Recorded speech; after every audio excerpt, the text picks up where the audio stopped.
bom dia, que bom ter a sua companhia mais uma vez. Muito obrigada, obrigada pela presença de vocês aqui hoje. Nós vamos começar o programa de hoje de um jeito diferente. Está aqui comigo meu parceiro, o Dr. Fernando Gomes Pinto, Laí Renó, e a gente também está recebendo o Major Ivan Blas, chefe da Assessoria de Comunicação, porta-voz da Polícia Militar do Rio de Janeiro. Major, eu queria logo começar esse programa de um jeito diferente, falando muito com quem está ali do outro lado da telinha, sobre um programa que nós fizemos aqui na quinta-feira e que gerou uma repercussão que me surpreendeu e a toda a nossa equipe. Vou colocar toda a situação de novo, para que aí o senhor possa também ver como é que isso, que tipo de repercussão isso gerou entre os policiais. Nós escolhemos a quinta-feira da semana passada para falar sobre ética médica, porque nesse dia estava sendo lançado um filme chamado Sob Pressão, que mostra o trabalho de uma equipe de médicos numa comunidade em que há um confronto permanente entre policiais e traficantes. E neste filme existe uma questão ética que é a chegada de um policial e de um traficante ao mesmo tempo no hospital e quem o médico deve atender primeiro. Certamente, o policial que leva o colega para lá quer que o policial seja atendido primeiro, o médico recebe o traficante em estado mais grave e opta pelo atendimento ao traficante.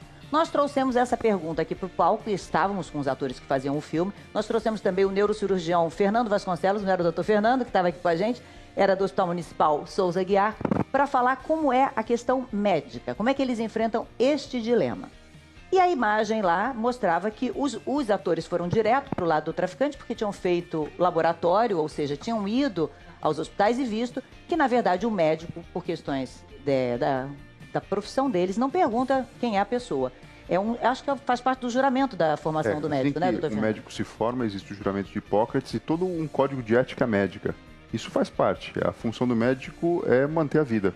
Né? Então, a gente não tem competência, na verdade, para julgar. Quando você está trabalhando e você não trabalha sozinho, você tem uma equipe. A minha formação foi no Hospital das Clínicas de São Paulo, da USP. Então, a gente nunca está sozinho quando a gente tem aquele aprendizado com os mestres, enfim. E a gente recebe todo tipo de paciente. É lógico que faz parte da anamnese perguntar o que aconteceu, quem é a pessoa, qual a ocupação. Porém, na hora... No caso de inconsciência dos dois, de lutar pela vida, enfim. E a nossa discussão geraria em torno desta questão ética. O que acabou acontecendo e que me surpreendeu muito na repercussão, principalmente em redes sociais, é que é como se o programa tivesse feito uma opção pelo traficante e não pela polícia. O que, assim, jamais nós usaríamos um espaço conquistado e num programa em que a gente diariamente discute informação, diversão, sim, mas principalmente temas relevantes para o país, nós estaríamos ao lado de quem está fora da lei. O programa vai estar sempre aberto para manifestações de pessoas que trabalham pelo bem comum legalmente, de qualquer credo, de qualquer raça, de qualquer orientação sexual, de qualquer profissão, e estaremos sempre ao lado da polícia que trabalha legalmente. Então, por isso, Major, eu queria falar com o senhor, se o senhor acha que esse momento de muita tensão que a gente vive, de muita pressão sobre os policiais, salários atrasados, se tudo isso acabou gerando uma comoção ainda maior em relação a isso e uma falta de compreensão do que, na verdade, estava sendo discutido naquele momento. Bem, Fátima, bom dia a todos. É importante mostrarmos o seguinte, que a matéria, a enquete em si, ela trata de um dilema específico da área médica. Esse tema não é novidade, ele já foi tratado em inúmeras produções do mundo, em séries de TV, filmes, em que a gente observa realmente o gasto de esforço, energia vital, força de trabalho para salvar a vida de alguém que envida esforços contra a sociedade, alguém que abraça de todo o coração uma vida violenta. Isso, de acordo com a ética médica, realmente não há o que se discutir, certo? Como o doutor bem disse.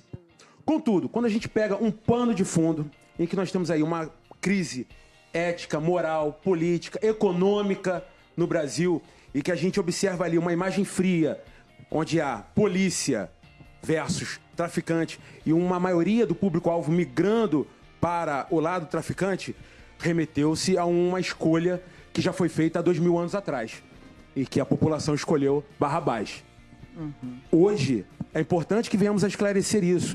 Nós temos aqui quase 1 milhão de agentes de segurança que se sentiram ofendidos, lógico, porque no Brasil todo nós temos aí guardas municipais que trabalham com força policial, polícias militares, policiais civis, policiais rodoviários federais e policiais federais, todos esses agentes que estão sob uma violência sistêmica, onde há uma possibilidade de redução salarial, aumento de carga horária de trabalho, recrudescimento da violência, sem contar... Falta de condições de trabalho, né? Sem contar também a figura dos nossos inativos e das nossas viúvas, as nossas pensionistas, que também estão sendo vítimas dessa evolução negativa da crise econômica e da política nacional. Major, toda a minha solidariedade em relação a tudo isso, e não só minha, tenho certeza de todo o público de bem. Só fiz questão de conversar com o senhor sobre isso para que deixasse claro que em nenhum momento, mais uma vez, houve uma escolha pelo tráfico em detrimento do trabalho do policial. Nas redes me perguntavam assim, se fossem os seus filhos que estivessem no hospital, você preferiria que fosse atendido o seu filho, a sua filha ou o policial? Não precisa nem colocar a família. Se estiver, ou o traficante, perdão. Não precisa nem colocar a família. Se estivesse ali um policial e um traficante, eu, Fátima, que no dia nem dei opinião, mas eu, Fátima, iria socorrer o policial, mas eu não sou médica, eu poderia fazer isso. E eu como mãe, obviamente, ou eu como parente ou conhecida, tenho pai militar, certamente escolheria quem está ao lado da lei para ser tratado. Mas a questão médica, assim como um traficante tem direito a um advogado, e nem por isso nós vamos atacar o advogado porque está defendendo o traficante. Nem vamos atacar um médico que, por questões profissionais, optou por tratar quem estava em maior risco de vida. A questão da discussão era essa, e por que aquele dia? Coincidentemente, era o dia de lançamento do filme. Concordo com o senhor, há um momento de muita tensão. O RJTV, que é o jornal local aqui, fez um levantamento que mostrou que morre no Rio de Janeiro policiais em número maior do que morreu qualquer número de soldados americanos em qualquer guerra de que eles tenham participado. Então a gente percebe que há um momento realmente de muita tensão. E logo no sábado ainda teve a queda do helicóptero, com mais 4 mortos, né? A gente ontem... No sábado perdemos 5 policiais. No total 5. No total 5, né? Tivemos um morto ali no Meier, numa ação covarde. De qualquer forma, Fátima, nós não podemos esquecer, realmente, a sua carreira, a participação do programa, que sempre abriu as portas para forças policiais. A Polícia Militar do Rio de Janeiro, em especial, já trouxe aqui inúmeros policiais de unidades tradicionais e unidades especiais. Porém, e não é favor nosso, não. É assim, o espaço aqui é exatamente para mostrar quem faz a diferença, quem faz um trabalho diferente. Mas nós também estamos sob pressão, como o nome do filme. Exatamente. É um momento de grande pressão. De grande pressão, certamente. A gente vou até mostrar essas imagens que você falou, tem algumas que a gente trouxe e que para nós também é de muita alegria quando a gente pode, dentro desse universo violento em que a gente vive, mostrar uma policial que amamenta uma criança que foi abandonada pela mãe. E ela tá lá amamentando o bebê de farda e ela veio depois com o filhinho, uma fofa. Quando a gente mostra um policial que se deita no chão para conversar com uma criança atropelada, porque ele também tem filho e sabe da importância que vai ter tranquilizar ali. O trabalho da Polícia Militar do Rio de Janeiro com crianças com câncer, em que foi mostrado aqui no programa. E eles vão, em horário livre, dedicar o tempo deles a atender essas crianças. E inúmeros outros projetos que a gente já foi mostrando aqui. Agora, tenho certeza que a mesma alegria que eu sinto, o senhor sente, porque essa não é a sua realidade, né? O senhor vive realmente um dia a dia de guerra. O senhor e os seus colegas todos vivem um dia a dia de guerra. É importante que saibamos separar as coisas. Hoje a gente tem vivido um mundo em que a velocidade da informação ela é muito grande, em que polêmicas são criadas, mas não podemos perder o pé da realidade e, acima de tudo, não é o ódio que vai transformar a nossa sociedade. Precisamos sim de mudanças, precisamos de mudanças nas legislações nacionais, precisamos de uma mudança de postura por parte da sociedade. Hoje a gente vive um momento em que as polícias do Brasil todo precisam muito da sociedade, mas acima de tudo, a sociedade hoje também precisa muito da polícia. E a gente sempre fala da importância de você acreditar nesse trabalho, né? Desde o Disque Denúncia, que mantém a sua identidade preservada, acreditar que você pode denunciar e que você precisa contar com o lado policial, que é o lado legal, para que possa para que a sua realidade possa ser transformada, porque senão ela não vai ser transformada. Sem essa parceria. A participação popular é fundamental. A sociedade, ela é o nosso cliente e nós fazemos parte dela. São nossos familiares. É importante dizer também, Fátima, que mesmo com toda essa pressão, esse regime de trabalho complicado que nós temos vivido hoje, a Polícia Militar, ela não parou. Ela tem continuado nas ruas, garantindo a segurança. Sábado agora, nesse evento lamentável que nós tivemos, mais de 8 horas de confronto ininterrupto e intenso. Mais de 20 marginais tentaram atravessar ali a linha amarela e dois homens 2 homens do batalhão de policiamento em vias especiais conseguiram rechaçá-los, impedindo que esses marginais atacassem ali os motoristas, os transeuntes da via. Então, assim, o policial que está trabalhando, mesmo sob todas essas condições negativas, ele faz porque gosta, e quem faz o que gosta está sempre de férias. Agora, Major, me diga uma coisa, e em relação a quem tem uma perda, como vocês tiveram agora várias, como é que faz para colocar essa tropa na rua sem o desejo da vingança? Né? Na verdade, para que haja realmente uma apreensão e uma justiça em relação à prisão de quem cometeu isso, mas como é que é esse trabalho? Existe um apoio psicológico para esse policial? Ele muitas vezes não tem nem tempo de se recuperar de uma perda. O senhor já perdeu, eu sei que o senhor já perdeu um amigo em ação e tem que voltar a trabalhar, né? De fato, essa é uma situação extremamente delicada. Quando você lida com a perda de um companheiro, de um amigo ali de profissão, um camarada que está com você ali no dia a dia, você não tem como não ficar emocionalmente envolvido com o fato. E quando a gente lida com operações de grande proporção, como essas que aconteceram no sábado, é muito importante que voltemos nossas atenções para a razão de ser de nossa profissão. Nossa missão inicial ali não era caçar criminosos. Nossa missão inicial era restabelecer a ordem naquela região. Permitir que as vias fossem liberadas, que a população da Cidade de Deus não vivesse mais dias infernais de tiroteios, e isso foi atingido. Então, a tropa da Polícia Militar, ela teve uma postura extremamente ética, extremamente profissional, atuando ali em cima do que era o objetivo principal, que era fazer do Rio de Janeiro um lugar pacífico novamente, pelo menos que fosse momentaneamente. A operação continua lá e as investigações em relação à queda do avião também permanecem, continuam, né? Ainda não houve um laudo definitivo. Nós ainda estamos fazendo essa apuração aeronáutica, que está encarregada da apuração da perícia sobre a aeronave. As operações sobre a facção que atua ali na Cidade de Deus, elas têm acontecido. Ontem tivemos uma grande operação no complexo de favelas da Maré, mas é importante sempre falarmos. Não queremos que as populações, principalmente as que vivem nas comunidades carentes, vivam dias de terror. Nosso objetivo é simples, é garantir a ordem e a paz nesse Rio de Janeiro.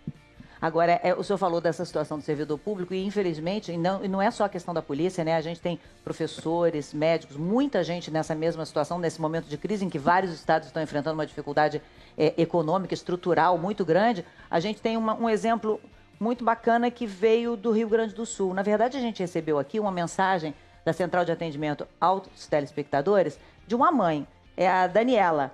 A Daniela escreveu falando do filho Atos.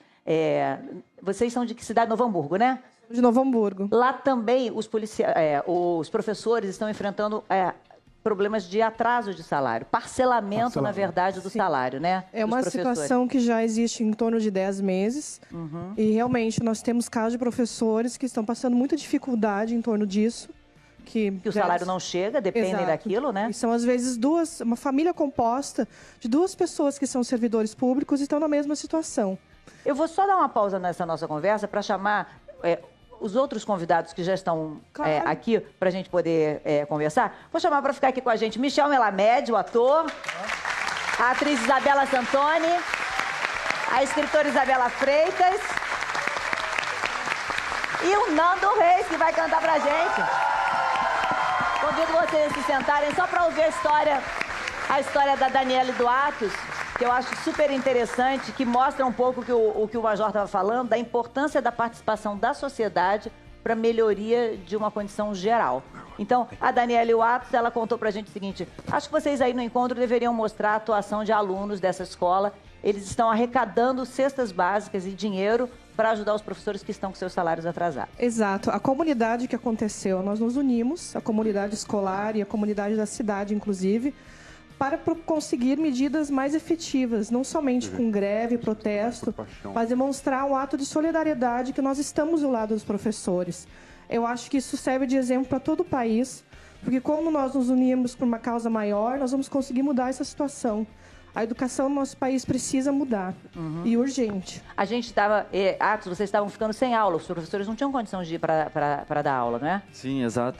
Eles se encontram em condições de não poder pagar o combustível do automóvel, não poder pagar o transporte coletivo para chegar até o local de trabalho. Isso acaba prejudicando os alunos que precisam do diploma para conseguir a faculdade do Enem. Agora, Atos, me diga uma coisa, o que vocês fizeram para conseguir arrecadar esse dinheiro? Você ia de porta em porta, vocês fizeram algum evento na escola, como é que foi? No colégio, a equipe diretiva convocou a comunidade escolar, os alunos, pais, para participarem de uma reunião, de um sarau. E nesse sarau foi estabelecido, né, através de opiniões, apontando medidas para não entrar em greve, não parar de estudar, os professores não pararem de dar aula. E uma solução apontada foi fazer um pedágio em ruas que são movimentadas. Ao chegar o semáforo vermelho, os alunos explicavam a situação dos professores e pediam uma contribuição simbólica. Mas, ó, se fosse uma situação como essa, um pedágio na rua para ajudar, é um tipo de manifestação que o policial permitiria, né? Hoje contamos com a ajuda de todos. Hoje é fundamental a participação popular e tal iniciativa, principalmente de um público tão jovem, realmente é um sinal de um futuro melhor para esse país. E aí vocês agora estão com aula? Sim, eles estão com aula e os professores se sentiram valorizados e estão mais motivados com isso, devido a essa participação comunitária e principalmente a ação dos alunos na escola. Eu acho que esse reconhecimento é realmente muito importante para o professor. O governo do Rio Grande do Sul, a gente entrou em contato e informou que o parcelamento dos salários é resultado de uma grave crise financeira, que está em vários estados, o Rio de Janeiro não é diferente também, e que não há dinheiro suficiente para pagar em dia todos os salários. Mas está tomando medidas para cortar gastos e chegar a um equilíbrio. Em novembro, os professores receberam a última parcela referente ao salário do mês de outubro. No caso dos policiais, muito obrigada por ter sugerido o assunto para a gente. Obrigada. Aqui também, o salário dos policiais acaba atrasando, né? Acaba vindo mais para frente do que normalmente viria, né? De fato, assim, ainda temos essa questão, mas a nossa maior preocupação são os projetos que estão sendo votados hoje na LERJ. De qualquer forma, é uma discussão válida, é uma discussão necessária. Grupos de agentes de segurança têm se manifestado, juntamente com demais servidores, mas é importante ressaltarmos que manifestar é sim hoje uma necessidade, contudo, que seja algo de forma ordeira, que não implique em cenas de violência lamentáveis, porque repito, não é o ódio que vai fazer a mudança nessa sociedade, mas sim a discussão, a troca de ideias e a manifestação de vontade na defesa de direitos.